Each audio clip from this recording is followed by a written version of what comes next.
Olá, tudo bem? Seja bem-vindo. E vocês sabem, ontem eu andei ouvindo, né, alguns vídeos, né, eu não tinha nada para fazer enquanto eu arrumava a minha escrivaninha. Minha escrivaninha estava num estado de caos, porque nas últimas 2 semanas eu estava retomando a leitura e o estudo, descobrindo uns autores novos, né, fazendo uma série de notas, editando o primeiro número da revista e tal. E aí minha escrivaninha tava um caos completo. Enquanto eu arrumava a minha escrivaninha, eu deixei rodando alguns vídeos do YouTube. Graças a uma série de comentários que eu ouvi dos meus amigos sobre essa racha, essa suposta racha que teve entre os conservadores, eu falei, deixa eu ouvir isso aí pra ver o que foi, né? E aí eu tive um choque muito grande, porque eu tava na companhia, eu passei as últimas semanas na companhia de almas realmente relevantes, né? Eu tava aí, tô revisitando a obra do Antônio Paim, e acabei chegando aos textos do José Oswaldo de Meira Pena, que foi um cara brilhante, incrível, alguém que a gente tem que ler, que a gente precisa ouvir, né? Morreu aí em 2017, mas um cara que até o final de sua vida foi muito ativo, né? E ele tem alguns textos que continuam, permanecem insuperáveis e tem muito a nos ajudar no autoconhecimento no que diz respeito a relação entre os brasileiros e a política, né? Porque ele revisita o nosso passado histórico, então ele revisita o que foi a tradição liberal ao longo do Segundo Reinado no Brasil Império, mostra de que tal maneira isso se perde no século XX. Com esse primeiro diagnóstico que ele faz, ele vai tentar compreender por que é que o patrimonialismo é permanente e é tão difícil de vencer na sociedade brasileira. E é um cara muito, muito influenciado por Tocqueville, né? E aquele diagnóstico que o Tocqueville faz sobre a França, né, porque é que num livro, O Antigo Regime e a Revolução, que é um livro do Tocqueville, que eu já citei aqui nesse canal, foi fundamental para, assim, na minha vida, para eu tentar compreender por que é que o Brasil tinha certos problemas, né? Nesse livro, o Tocqueville mostra que na Revolução, depois a França pós-revolucionária, na verdade ela intensifica o trabalho de centralização consolidado pelo Antigo Regime. Então a Revolução não rompe com o que de pior havia na França, ela intensifica, né? Ela cria condições para que aquilo seja intensificado, de Napoleão para frente, do Termidor para frente. Então é uma obra assim que foi fundamental na minha vida. E por que ela é tão importante para a gente que mora no Brasil? Porque o Brasil é um país de tradição patrimonialista, semelhante àquele que a França vivia no século XVIII, que gerou animalidade, né, popular, para você ter uma Revolução Francesa, e depois da Revolução, isso não é vencido pela Revolução, porque a Revolução realmente não resolve, e no século XIX você tem intensificação da centralização e uma contínua sufocação da liberdade. Se você vai na França hoje, você vê que é um país onde não tem liberdade. Você não tem nem espontaneidade mais, né? Até essa liberdade psicológica, né, do campo das relações interpessoais, você não vive lá. Então, para nós que vivemos num país de tradição patrimonialista, o Tocqueville é um autor muito importante. E o José Oswaldo de Meira Pena justamente volta ao Tocqueville para tentar compreender o Brasil, né? E eu tava na companhia desses autores aí nas últimas 2, 3 semanas, e ontem, aí, arrumando minha escrivaninha, eu coloquei para ver essa picuinha do YouTube. E, obviamente, teve uma quebra, assim, né, total, né? E eu falei, nossa, meu Deus do céu. O que a gente pode extrair de interessante dessa rixa toda? Essa crítica do Nando Moura ao governo, o que ela diz sobre nós, brasileiros, sobre o eleitorado? Na verdade, a única coisa a se tirar de interessante, porque o conteúdo é muito fraco, né? É difícil para mim falar sobre esses youtubers muito famosos e que tem muitos seguidores, porque eu não acompanhei todos eles, eu não conheço profundamente o trabalho deles, e a experiência que eu tenho de assistir alguns vídeos deles não é uma experiência que me leva a crer que eles devam ser levados tão a sério como as pessoas levam, né? E vocês podem me chamar de elitista, vocês podem dizer que eu sou insuportável, Mas eu só tô dizendo que isso não faz parte do meu mundo, tá? Eu, como muitos de vocês viveram, né, essa explosão dos youtubers e acompanharam aí o crescimento do Nando Moura, isso não faz parte do meu mundo, assim, eu prefiro outras referências. Os modelos que eu procuro para minha vida, de fato, são Sócrates, Platão, Aristóteles, Santo Agostinho, Tocqueville, que é um autor que eu tenho lido nos últimos anos, assim, com muita atenção, né? Então, assim, eu prefiro ficar ao lado dessas pessoas. E quando eu vou avaliar o governo, quando eu vou tentar entender o que é que está acontecendo lá, eu prefiro ouvir o Paulo Guedes, como eu já disse no vídeo. O que a gente vai ouvir para avaliar o governo? O Cauê Moura ou o Paulo Guedes? Eu prefiro ouvir o Paulo Guedes, né? Porque é um cara que tem aí um legado de 50, ele tem 50 anos de leitura séria nas costas para estar ali discutindo com o parlamento, com a categoria com que ele discute. Então ele consegue compreender, em primeiro lugar, o que é sistema representativo. Ele consegue compreender, em primeiro lugar, que não é por ele ser o ministro da economia de um governo com apoio popular que ele vai conseguir enfiar a goela abaixo de todos os setores da sociedade as reformas que ele propõe. Ele vai lá e propõe. E ele diz a que caminho, aonde essas propostas podem nos levar, e ele sabe que ele pode ser derrotado, né? Então ele entende perfeitamente as regras do jogo. Por quê? Porque ele entende perfeitamente o que é Estado liberal de direito, coisa que o Nando Moura, pelo visto, ainda não entendeu, né? Então, assim, ele pode ter muitos seguidores, pode ser um cara que tenha lido muito, mas essa querela atual dele com o governo talvez ele precise realmente se olhar no espelho, porque isso revela, na verdade, uma falta de senso mais apurado sobre a natureza do Estado liberal de direito, né? E revela também uma dificuldade de compreender o tempo cronológico necessário para a gente fazer a transição entre um sistema e outro. Veja, o Brasil, a gente vive num Estado liberal de direito? Não! Esse governo está tentando mostrar o que isso seria, como a gente poderia ir para lá. A gente vive num estado social de delito, eu diria.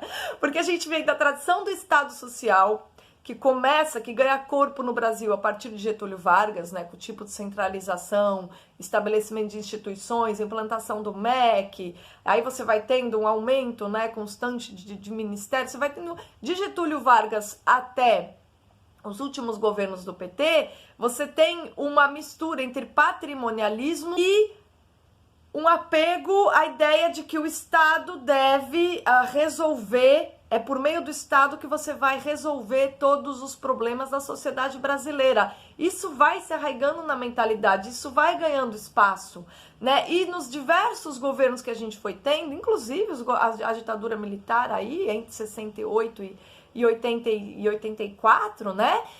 Todo esse período, você tem diversas maneiras distintas de estatismo, é o estatismo que vence. Por mais que você tenha tido ali, no governo Castelo Branco, um flerte com ideias liberais, logo mais os militares retomam aí a tradição estatista, né?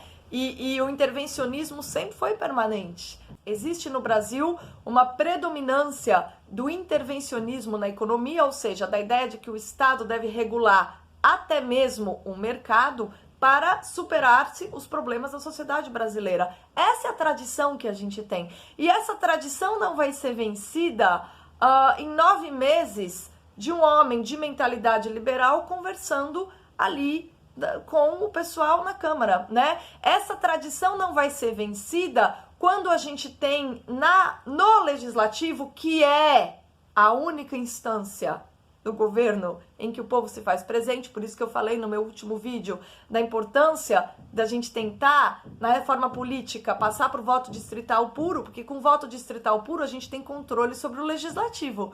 Enquanto a gente tiver voto proporcional, a gente não tem controle sobre o legislativo, porque não existe vínculo direto, vínculo orgânico entre eleitor e representante, não existe, é impossível. Claro que o voto distrital puro ele tem problemas, mas ele tem essa grande vantagem. E se o maior problema da sociedade brasileira no momento é não ter controle sobre o seu representante, o voto distrital puro é a estratégia que nos permite vencer esse problema, tá?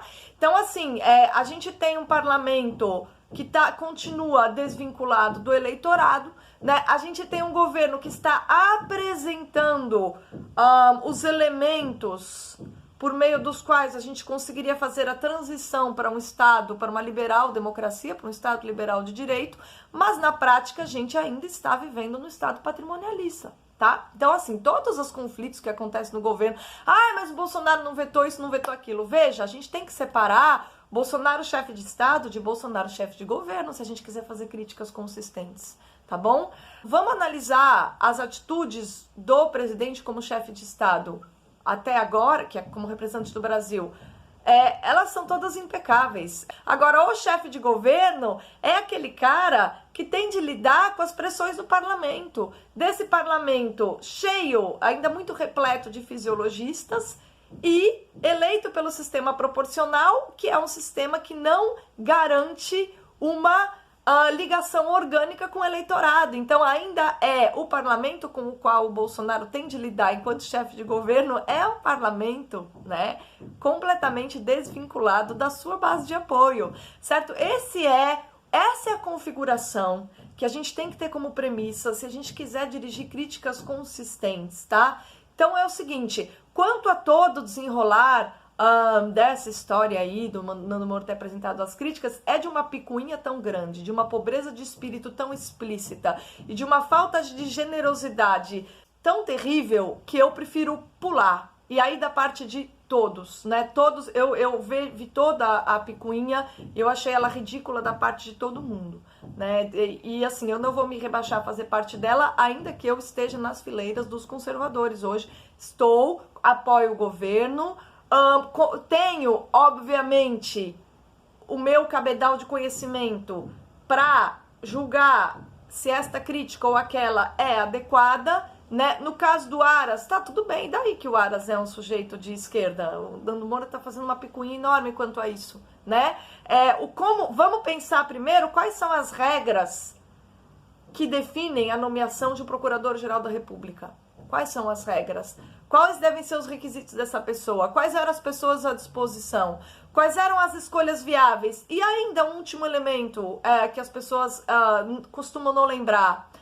Sem oposição interna, como é que um governo se equilibra? Você não tem equilíbrio se você não tem todas as posições ali representadas, né? Você não tem compromisso com os diversos setores presentes no judiciário, certo? Então, assim, se a gente não for capaz de entender que a competência técnica de um certo profissional, ela é algo a ser avaliada separadamente das suas ideias políticas, a gente não está preparado para a democracia, tá bom? E aí, outra coisa também que deve ser dita ao Aras, a partir do momento que ele está integrando um governo que que está sob a vigilância do pessoal conservador, ele vai receber muita crítica, então ele que se prepare para ser espelho. Eu vi outro dia ele tentar mandar um recadinho ali pro pessoal do Pingos nos Is, levou pancada. Bem feito?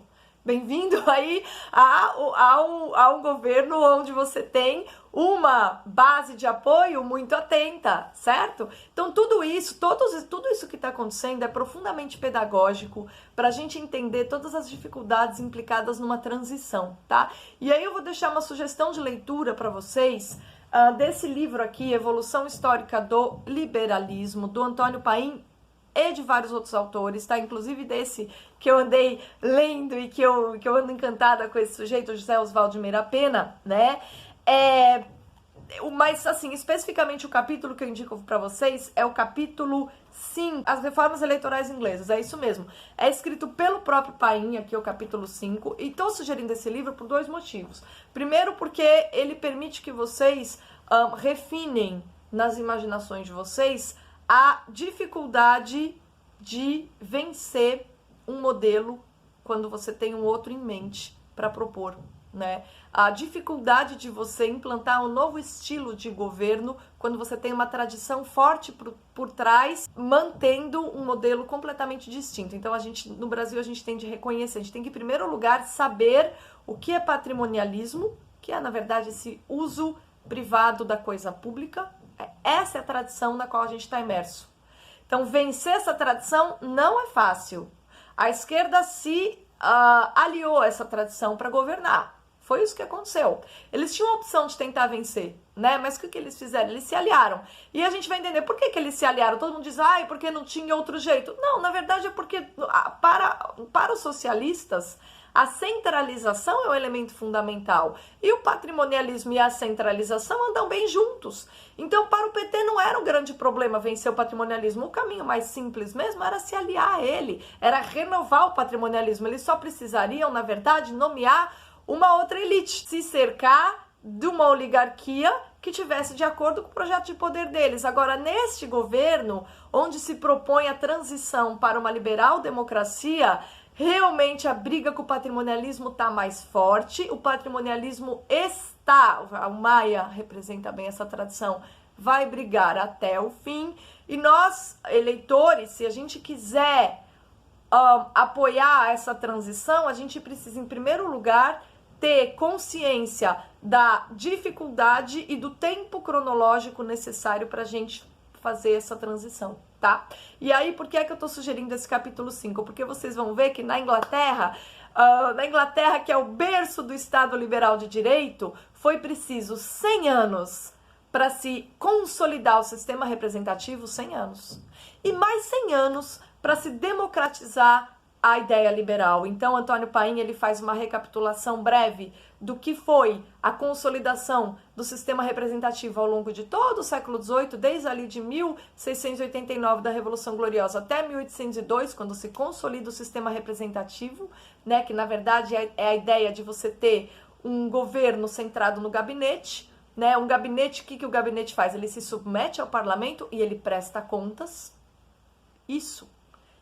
Para isso realmente se instalar e expulsar da mentalidade inglesa o modo de governo absolutista, foi preciso 100 anos. E depois mais 100 anos para se democratizar o ideal liberal. E o que significa democratizar? Ampliar o eleitorado. Porque você começa poucas pessoas tendo direito de voto, e o direito de voto vai sendo ampliado. Isso começa na primeira reforma eleitoral inglesa, de 1832, e se estende até a última, de 1928. Então, entre 1832 e 1928, você vai ter uma série de reformas eleitorais inglesas, né, para realmente trazer para este novo estilo de governo todos os setores da sociedade. Então, você vê como que é que o tempo que demora para você passar de um modelo para outro. Então, se vocês estão achando que a gente vai vencer o Estado patrimonialista em 9 meses de governo, sabe? Se vocês estão achando que o presidente tem como enfrentar a força patrimonialista presente no Congresso na canetada, vocês, assim, não só estão muito enganados, como vocês são muito imprudentes. E aí me choca que vocês se definam como conservadores, né? Porque o que eu vejo é um bando de adulto com cabeça de criancinha fazendo picuinha na internet. Não sei se é querendo like, se querendo aparecer. Eu não sei o que querem. Não sei o que essa galera quer.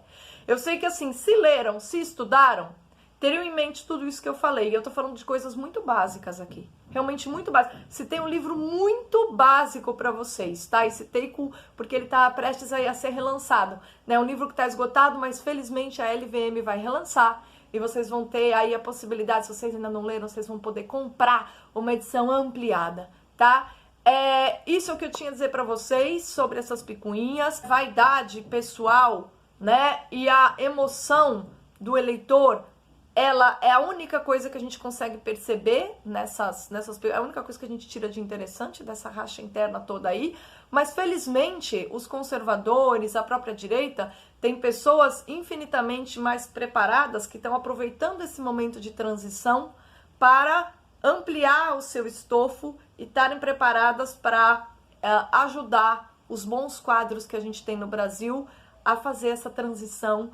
Ainda que isso demore muito tempo, ainda que isso demore 10, 20, 30, 40 anos, existe sim, fiquem tranquilos, porque existe sim uma parte da sociedade que está mais preocupada em fazer essa transição do que em exibir e expressar todas as suas emoções contrariadas por uma ou outra coisa que acontece na ordem do dia da política, tá bom?